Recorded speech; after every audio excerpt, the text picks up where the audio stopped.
Hello, everyone. Happy to welcome you again on yet another session, which is very important, that is about monitoring. So, when you deploy an application anywhere, not just Azure, not any other cloud, not on premises, monitoring is an important aspect. And monitoring comes to an important aspect only when there is a problem. And the problem can happen any given point in time. So, suggestion is that you always be ready with collecting the evidence so that when things go wrong, you can actually provide that details to the respective team whenever it is asked. So ready with your arsenal, ready for the bad time, prepare yourself with the monitoring for any application. Let's see how easy or difficult it is to build it in Azure. Now, our use case, which we thought we will use, is let me open a whiteboard and then try to draw you something on in that. So what we thought, like, we will definitely have an application hosted, and let's make it a little more realistic. That application will talk to our database, which is essentially will be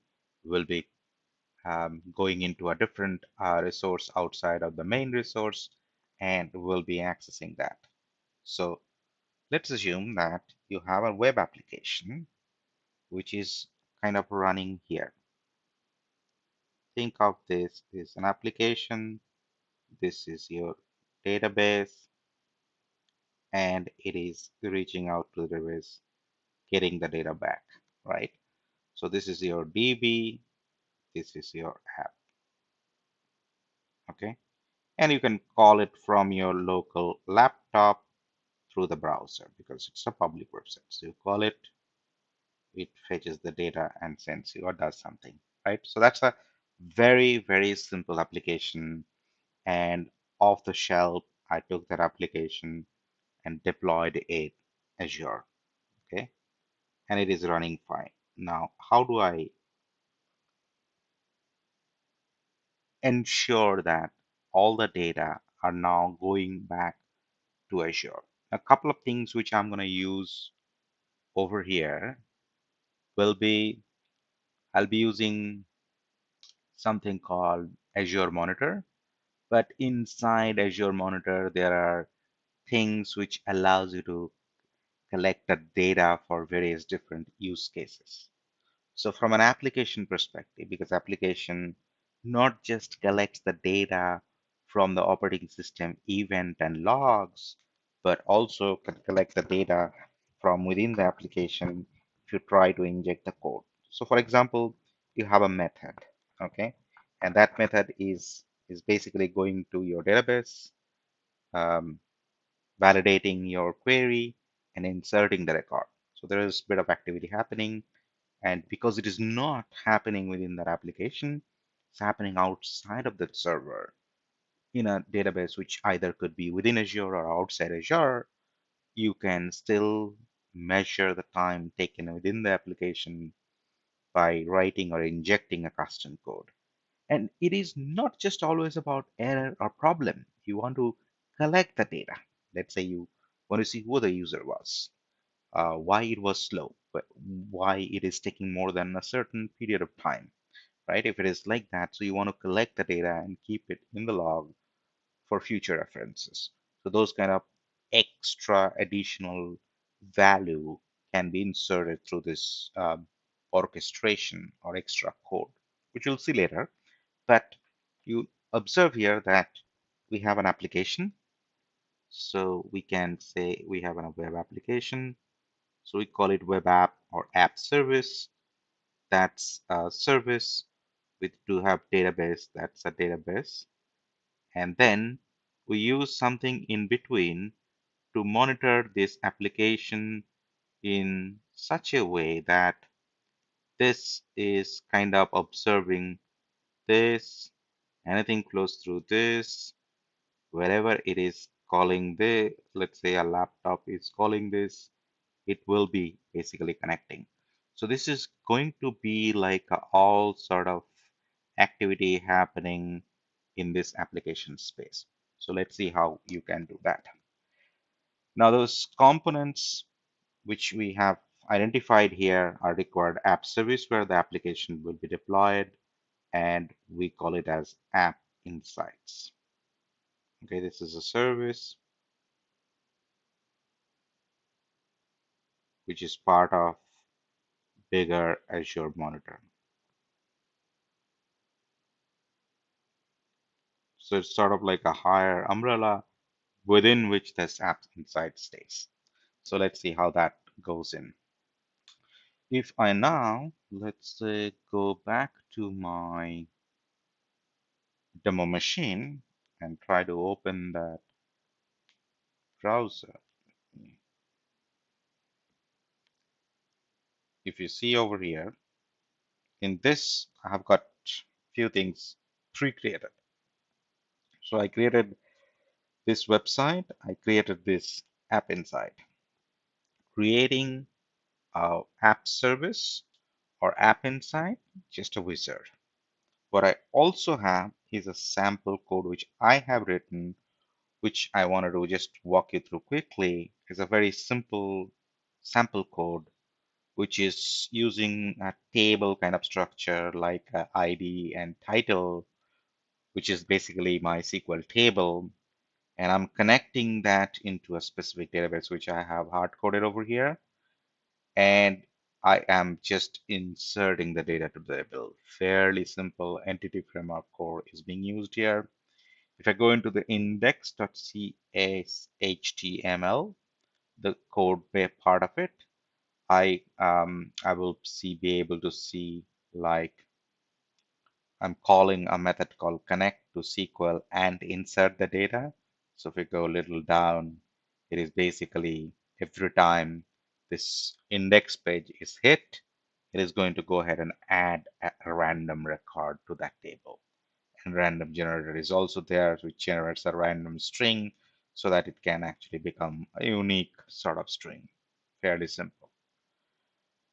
What I have done, I just have used this Visual Studio Code extension for Azure to upload it, and I have demonstrated those things in a separate video within my channel if you want to really watch it, how you can work with the app services, function apps using Visual Studio Code. The video presentation is available. I'm not going into that again, but in a nutshell, that application is right now running.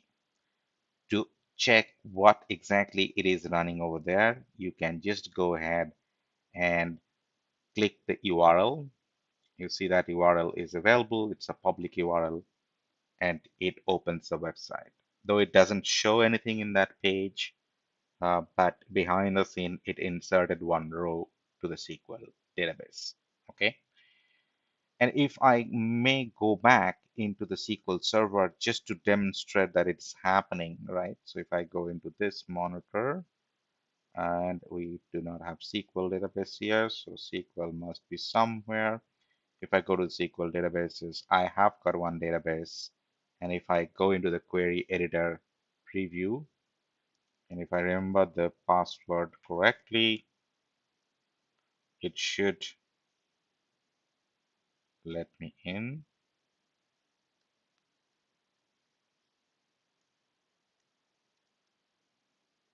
I think I don't remember the password, so let me quickly check.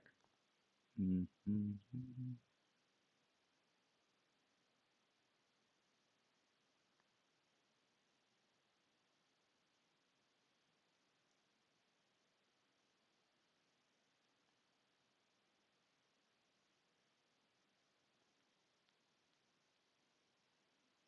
So let me try to see if I'm typing correct password.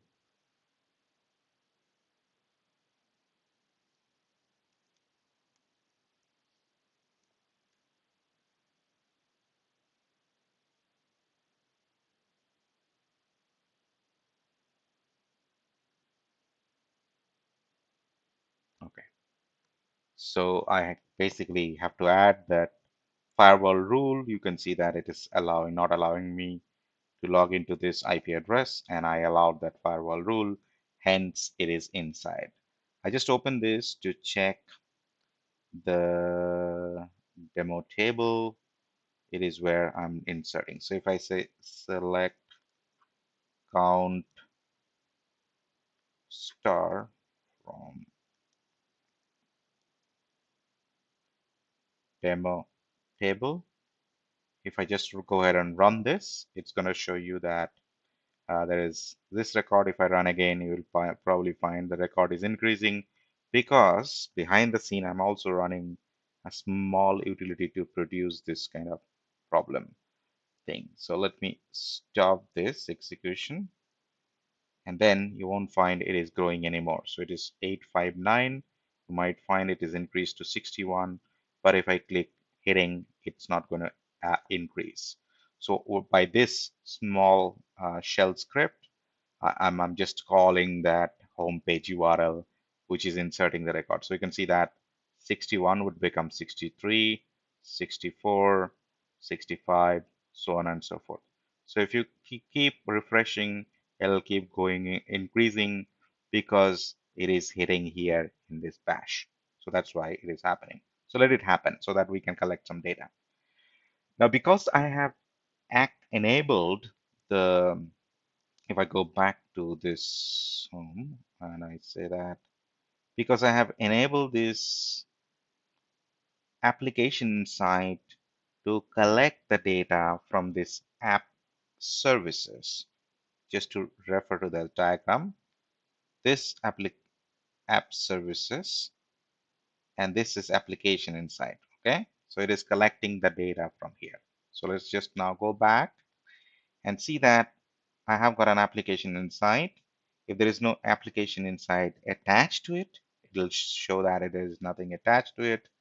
But you can see that you have got an application inside attached to it, and the name of the application inside is demo UL. So I have given a wrong naming convention.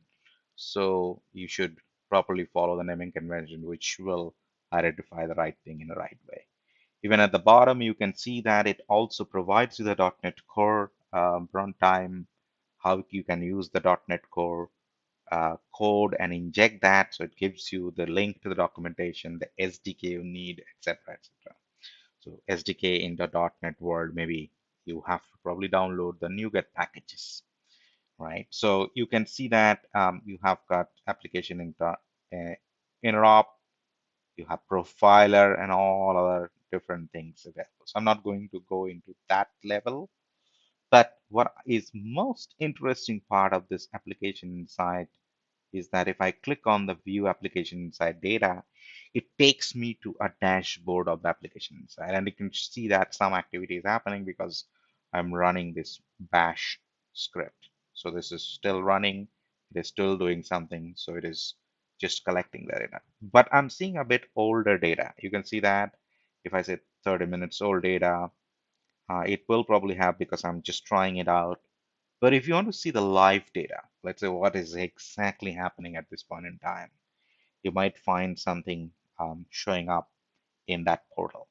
And I just wanted to demonstrate those things. So you can see that every time I'm basically going to hit this URL, it's going to add an entry over here because something is going to happen at that place, right? So you can see that 200 status code means if the call is successful, the data is getting inserted without any trouble. Okay, so you can see that soon it will have another set, so it will keep coming. Okay, and you can see that there is no failure request, etc. So it is kind of like a flat line going through the x-axis. Now, if I go back into this thing, I've got another, let's say, script available, which essentially intentionally calls a wrong URL to this. Okay, so if I say that, you can see that it's running a while loop and calling a curl with an URL, and this URL doesn't exist. So I have this front part of the URL, http to .NET is the right one, but I put a slash no page so that path really doesn't exist. So you won't find any page. So it's basically 404 error, page not found, and the error is going into the dev null, which so that it doesn't generate the error into this console. So it just eats up in the black hole. That's the Linux way of doing that. So you can sleep it for 4 seconds and then loop it again. So it's an infinite loop. So let me start this, and you observe here the moment I start it side by side in this sample telemetry. If I hit wrong and then I kickstart, the first one will try to, well, you can see that it's still coming in. The 404 error came. The second hit will show second 404. The third hit will show third 404. If I may stop this one, the successful calls, and just the 404 will be repeating again and again. It becomes clean sample telemetry. You can see that the 404s are now almost together, and then it will start populating only 404 error, and my dashboard would also tell me like there is a problem happening into the system. So what I essentially can get to know is that yes, there is a constant error into the system which is happening at that time point in time, right? And then you can see that if there are dependency calls, there is no dependency call. So it is kind of like dropping because it's only the error page which is getting hit, right? So you basically can have the live view and capture the essence here. So if you click, click on this request, you will be able to see the detail at the bottom, right? And you can see that it is trying to call this URL no page. Clearly, you can do a lot of debugging from here, identify. It's not a very difficult debugging, in my opinion, because I have done a lot of system level debugging, etc., which is quite a difficult one. But this is a very simple one. Anybody can do this debugging, and you can see that it is basically getting an error because you are calling a wrong page. So you must tell your development team, boss, you are calling this from somewhere, and this URL doesn't really exist. That's why, or this URL might have a problem. So you can see that it is giving you a lot of detail. Another interesting aspect of this is an application map, which tells you a view of this application. So how this application is being used. So if you just create this, okay, now you can see that it's a nice little view, okay, and that view tells that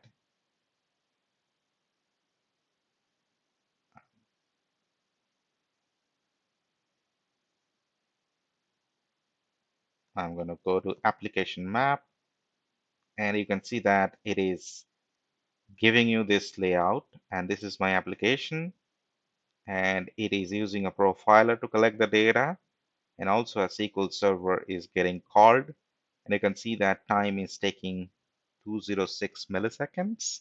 There are 297 call happened already, which basically has inserted a lot of data. And then you can see that it is calling from some client, and that is the client is this. So I'm calling it from my local Windows subsystem for Linux, and that is calling this URL. So that's the identification. It is telling you that, hey, there's some non-Azure entity which is calling. You can see that it's clearly not Azure. Now, if I click on the view detail, and you can see that it is basically calling the thing. You can even go to the log and see a bit more detail. So when you open the log, it opens the log analytics query engine. And log analytics uses SQL-like querying syntax, and it is known as KQL, Kusto Query Language. And there is a playground for the Kusto Query Language. You can play around with it. It's not difficult, but there is a learning curve associated to it because you have to understand how the query flow looks like to be able to build up by yourself. But you do not have to do it here. It is already kind of there. You can see that it is kind of trying to get some data. So if I just run that, there is no result. And if I say 30 minutes, I just run it, I might not find the record. So depending on whatever that may be, you can see that it is not going to show anything, so it might take some time. But overall, you get a query, you get application insight, collects the data in various different tables if you consider that way. So you can see that availability result, browser timings, custom metrics, exceptions, page views, requests, traces, all of these things. So typically a website needs to capture these informations, and you can see that they are all categorized, separately available. So you can query any one of them, and there are a lot of queries available. You can build a query by yourself, you can write those things, etc. If I go back to the application insight, not interested in this query, I will see that there are a couple of things which I can also do from here.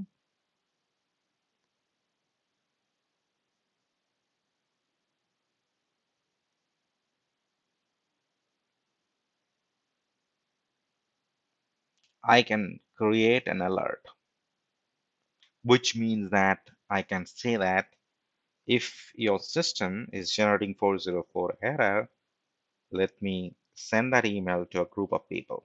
Okay, probably the ops people, probably the development team. So you can build those alerts over here. So you can actually do that. You can even stream the log from the log analytics or application monitoring log location to a separate location, right? So you can do all those things over here while trying to do these things. And you can see that there are options available for you to identify like what is happening. You can increase the capacity by doing a scale up. So it's basically a vertical scale and all these things. So if you notice here that this app inside is sort of like a ready solution available to you. And what I have not done here in this application is that not injected the code through the code or SDK. So there is zero code required for you to configure this and get this output. Okay.